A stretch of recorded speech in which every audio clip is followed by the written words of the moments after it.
What I am going to be talking about is not just micropayment, but micropayment, micro-investment, and regulated ICO. How I believe that it will change the world if we can make all that happen. You have heard all kinds of different applications. That is supposed to be half an hour, but I'm going to make it brief because we are running out of time. So the way I see it is blockchain as the underpinning technology of digital currency or Bitcoin or whatever that currency is, has significant world-changing implications. And here the reason why. We have been talking about changing the world for a long, long time. We have been very wishful about it, especially those of you who came from foreign countries. You would realize that there are a lot of things we could be wishing for here, but it's all talk. The real results are really not there, because if you get outside of this country, if you are really from a poor family, we have gone through all the difficulties that are happening in the developing world, you would realize that we are such a privileged country, that we have so much that we take for granted. How is it can we change the world? I would say that Satoshi Nakamoto, or whatever heck his name is, finally came up with a way so that we can do it. It means allowing anyone with an internet connection to be able to participate in it. And those of you who follow the cell phone technology would realize that the next generation of cell phone is going to reach probably as many as 90% of the world's population by 2027. That is huge. And why is the underpinning blockchain technology, the issuing of digital currency as an asset of value, being able to transfer to anyone between two parties without the participation of any central authority? Why is that so important? We may not realize it yet, because technically what we are seeing, like in the case of Bitcoin and so on, the transaction cost is so high, okay? And as an industry, we have not done such a good job. Satoshi's vision was to create digital cash to be able to replace fiat currency, to be able to do a better job than our financial institution, the banking system, the credit and debit card, okay, become more trustworthy, more reliable, more independent, take back our right. Guess what? I think as an industry, we have done a horrible job. We are doing a worse job than the banking industry, than the financial system that we are trying to replace. But do not give up hope, because even right here, listening to all the different people, we have a lot of things going on. Even though this is a very small group, you translate it to hundreds of thousands of people worldwide. That is massive. Why is it that I feel so convinced that our technology, given the time, given the trial and error, there are lots of good people, lots of smart people.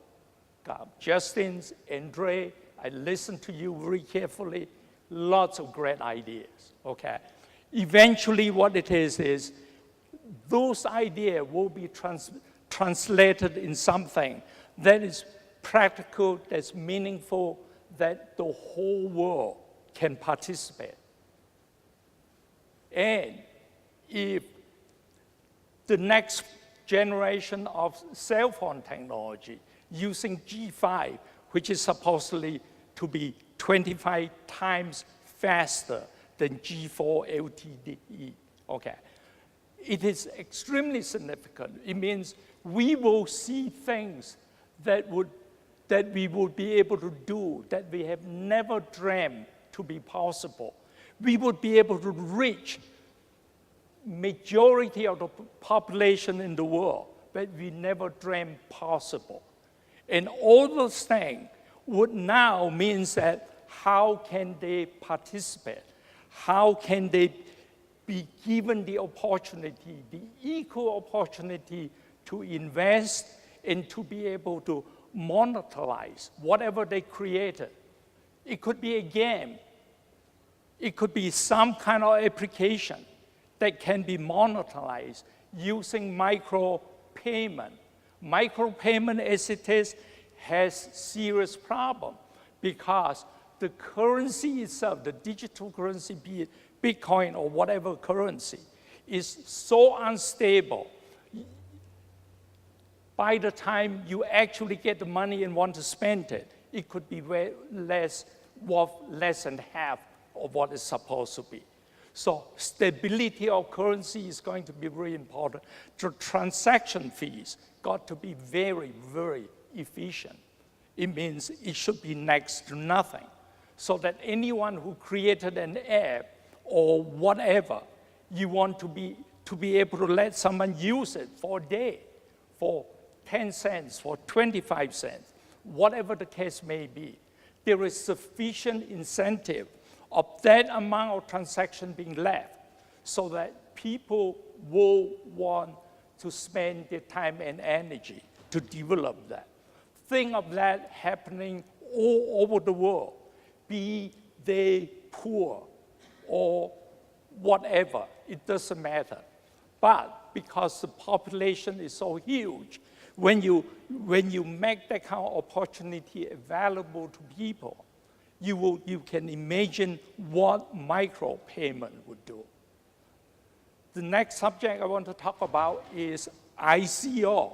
And I don't care what kind of name they call it, ICO, ITO, now they have another new one, DSO, which I just heard of. Many of you may not have heard of it, and there'll be more yet. DSO stands for Digital Token Offering. Amazing. We are very creative with acronym, but that alone will not solve the world's problem, okay? We need to make sure that equal opportunity are being provided to anyone and everyone, anywhere in the world. When that happens, when our political leadership representing the citizen, okay, can think globally, not just for my constituent, for the people who vote for me, that would be the time to change the world. ICO is absolutely the best tool for any capital formation. And here are the reasons why, okay? Those people who are from the venture capital world, one of the first things they would tell you when you try to negotiate funding from them is, what are my exit strategy? When the heck I can get out? They used to give you 5 years, 7 years. Now they're thinking, can I cash out next year? Okay, that is not a long time. Why not open it up to the entire world? Let them invest $10, $100, $50, whatever the case may be. What our political leadership need to do is think of it as any other form of funding. The world is changing. It's becoming one single place. We don't do it here, other people will. But I have enough trust and confidence that given enough of you out there lobbying our political leaders, we will make it happen. It is not complicated. Why is SEC so concerned about ICO? It's because they have no way of being able to monitor who are the people who are responsible for it. There's no disclosure, okay, because they're dealing with a decentralized entity. In a decentralized entity, it's trustless. It's also leaderless. No one has sufficient interest to step forward and say, I am responsible.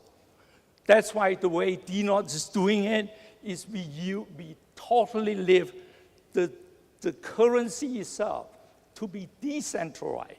It has nothing to do with DNotes global other than a cross ownership. And it will, at least for a period of time, until our leadership figure out how to deal with decentralized leaderless entity. We will need a real-world for-profit company to provide that bridge and to be able to file all the disclosure statement, reporting, and what have you. So, I appreciate that you all have been so attentive. I think this is great. This is beginning of something big, and this is only the beginning. It will take a lot of hard work for a lot of people who are willing to push ourselves forward by following the right path. As I've said in my book, succeeding in business is really easy.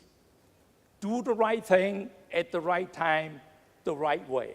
If you follow all that and you start building a trusted currency and be able to promote your project in a trusted, respected way, you will get there. I have one final statement to make, okay? It has taken us 5 long years, but DNotes Global is one of the blockchain superstar in a series by NLTV. It's going to be showing in the next couple of months. The other thing that I'm very proud that our team has earned is we are just named by Silicon Review, which is one of the top high-tech magazine. DNotes Global is named one of the 50 most trusted companies of the year. I thank you all for listening. Hopefully you learn a few things, okay? Those of you who want to contact me, the best way is go to LinkedIn and request to connect with me. I'll be very happy to work with you and share any other knowledge that may be helpful. Thank you.